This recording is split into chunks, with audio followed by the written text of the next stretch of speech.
our press secretary, gave alternative facts to that.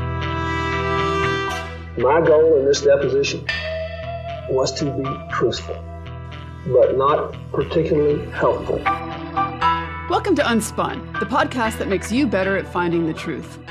The way people get news is changing.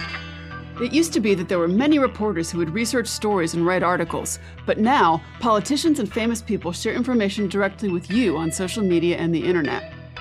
That means you find out things fast, but it's up to you to make sure the information's actually accurate. And newsmakers don't always do their part. The temptation to manipulate information is strong. They bend the truth to deceive so that they can avoid accountability, so that they can advance their agendas.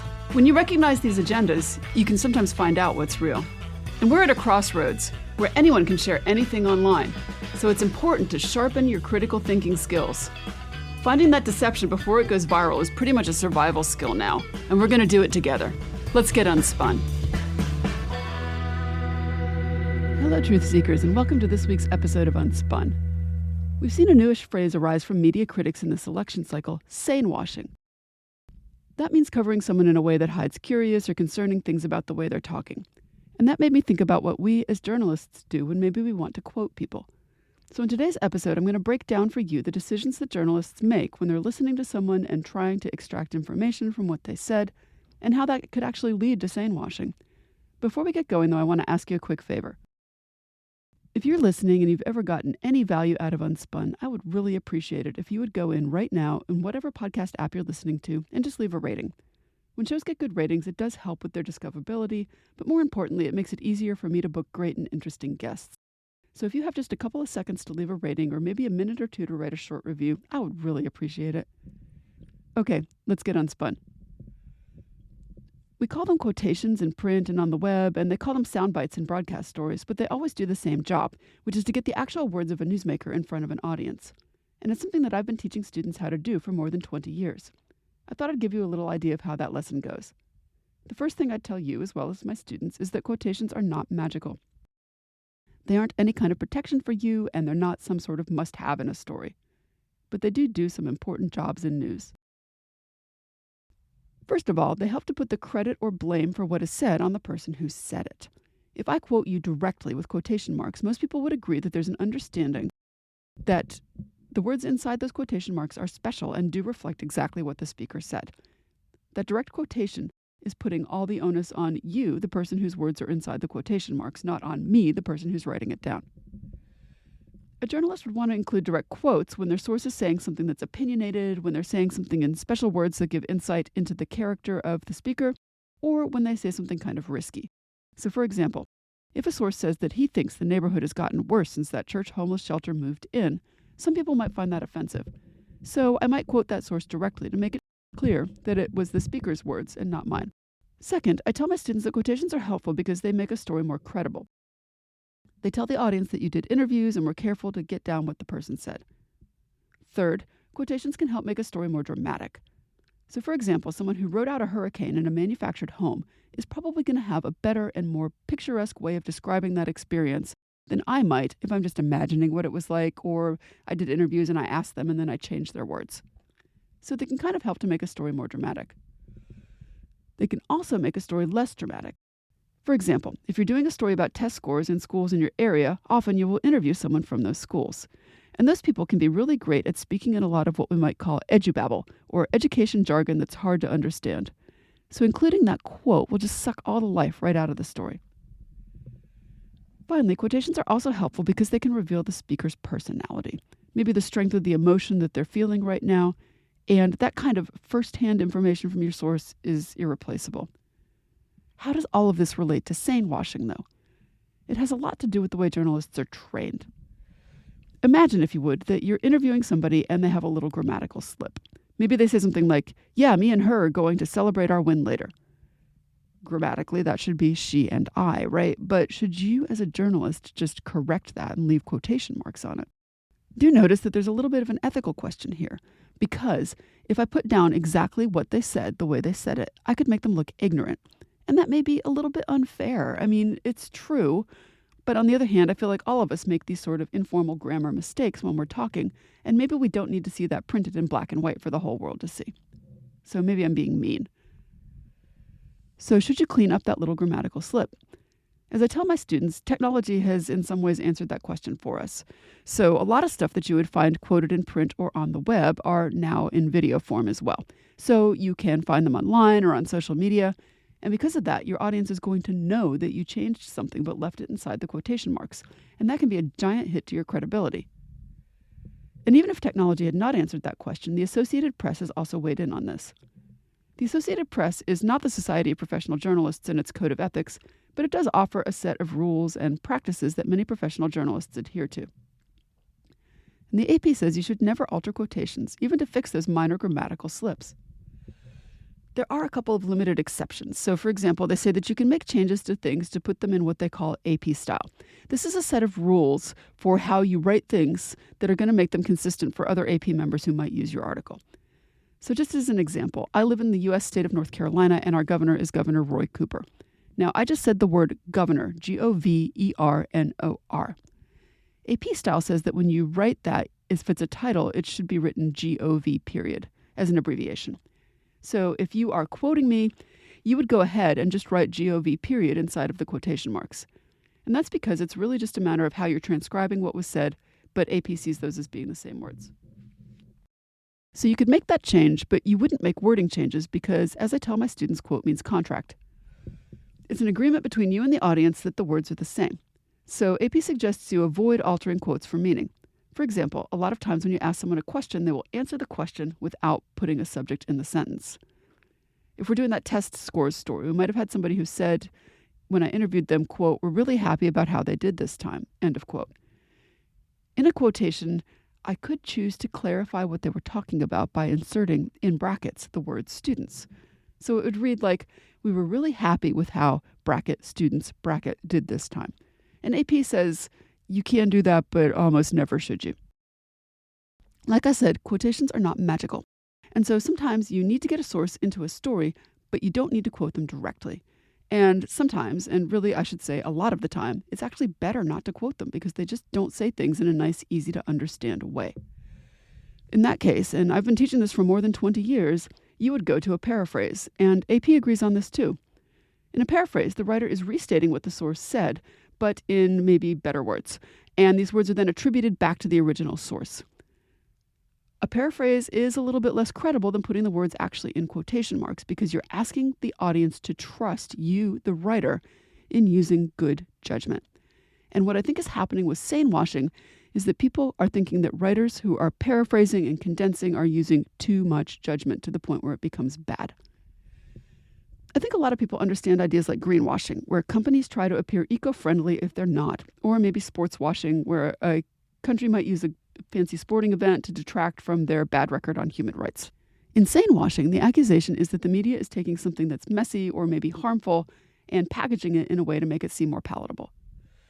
That's the accusation. And, in this case, the criticism has been about taking politician words that are rambling or incoherent or even offensive and smoothing them out and quoting them as a paraphrase to make them sound more reasonable for public consumption. I think this can happen because in some cases, it's just the way journalism works. Reporters are actually trained to find the heart of a story and to be clear and concise for the readers. Readers want that. It's seen as a service to them to make it easy to understand the statements or the main idea of what someone says is the thing that you and the audience are going to have to deal with in the story.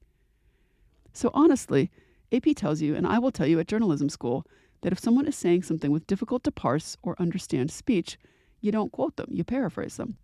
There's also this big, huge pressure right now on journalists to be objective and to kind of skirt accusations of being biased. And this has been especially true with Donald Trump, who is pretty well known for making false or misleading statements. I want you to notice how I worded that. False or misleading statements. I worded that carefully, and I did not say who is known for lying. Reporters have to be really careful when they're trying to check facts, when they're trying to characterize the way that somebody said something. And I feel like in some ways reporters are wrong if they do and wrong if they don't. But some media critics have suggested that normal campaign reporting processes just aren't working with Trump. Here's an example of his speech from a recent rally. Because of MIT, my relationship to MIT, very smart. He goes, I say, what would happen if the boat sank from its weight and you're in the boat and you have this tremendously powerful battery, and the battery's now underwater, and there's a shark that's approximately 10 yards over there. By the way, a lot of shark attacks lately. Do you notice that? A lot of shark. I watched some guys justifying it today. Well, they weren't really that angry. They bit off the young lady's leg because of the fact that they were not hungry, but they misunderstood who she was. These people are crazy. He said there's no problem with sharks. They just didn't really understand a young woman swimming now really got decimated, and other people too. A lot of shark attacks. So I said, so there's a shark 10 yards away from the boat, 10 yards, or here. Do I get electrocuted if the boat is sinking, water goes over the battery, the boat is sinking? Do I stay on top of the boat and get electrocuted, or do I jump over by the shark and not get electrocuted? Because I will tell you, he didn't know the answer. He said, you know, nobody's ever asked me that question. So how do you report that? Would you report that story at all? Would you report it and say what he's saying doesn't seem like it makes sense? Is the not making sense the story itself? When the media has tried to push back against Trump, so has Trump. Have a listen to this. You know, I do the weave. You know what the weave is? I'll talk about like 9 different things, and they all come back brilliantly together. And it's like, and friends of mine that are like English professors, they say, it's the most brilliant thing I've ever seen. But the fake news, you know what they say? He rambled. That's not rambling. Was that shark story a weave? Recently, we've seen some news outlets that are changing their approach, figuring that traditional ways of quoting and paraphrasing someone might not be working anymore. And it's hard when you're dealing with somebody who doesn't always say things that are true. So news outlets are left trying to find a balance between being accurate and avoiding being accused of being biased. And that's a really hard place to be. And it makes you wonder, what exactly are you supposed to do with this kind of rambling incoherence? That's the million-dollar question. Do you ignore it? Do you try to smooth it over and make it sound more sensible? Do you present it exactly the way it comes out with its flaws and let the audience decide? This is actually a weighty question, because the way that journalists present these moments impacts the way the public views a politician, right? It shapes their understanding, it affects their confidence in his character, and, you know, when you think about it, is this the kind of person they want giving speeches in front of foreign leaders, for example? You know, are they even fit for office? The Poynter Institute is a professional journalism organization, and they suggested in an article that journalists need to think about their purpose. So don't just include quotes as filler material, but every quote should have a purpose. So although you might not choose to quote something rambly about sharks and batteries, you might actually choose to quote something rambly if it was about immigrants coming into your kitchen and cutting your throat, because that shows something dehumanizing or even dangerous. That might be worth directly quoting because it's useful for the audience to know that a potential candidate is saying these kind of things. One of the things that has happened is that because the media is so used to extracting the meaning and just giving the easy to understand things to the audience, in some ways I think rambling or inflammatory speech even has just gotten normalized. You know, the more you hear it, the less shocking it becomes, and maybe you just learn to accept it. Oh, that's just the way he is. It's just the way he talks. Ultimately, I think that makes it harder for voters to make good decisions. The Poynter article suggested that one way to get around this is to be transparent about the journalism process. When you choose to use an inflammatory quotation, you explain why. If you're offering context for what someone said, you say why. As the audience, we don't just need journalism that challenges our assumptions, we also need journalism that helps us to understand. And you're now seeing some stories that are trying to move past the sane washing. That is largely because of criticism that the media got. And remember, there's a part of the SPJ Code of Ethics that says that news media are ethically responsible to dialogue with their public. So all of you should not be afraid to call out journalists who are doing a lazy or bad job.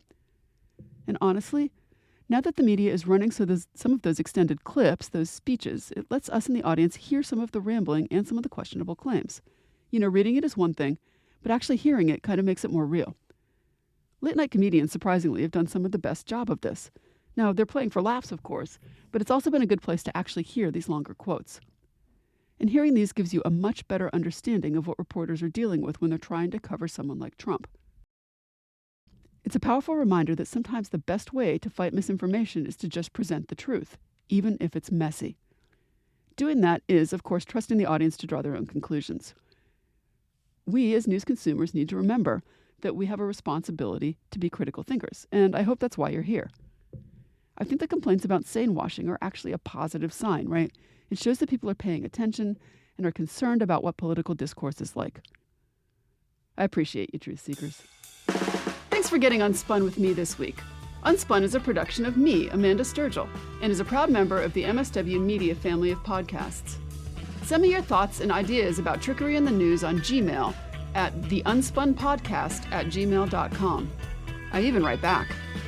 And find this episode's show notes and more information at TheUnspunPodcast.substack.com. Want to learn more and get smarter? Check out my book, Detecting Deception, Tools to Fight Fake News, which is available on Amazon or your favorite online bookseller. And until next time, stay sharp, everyone.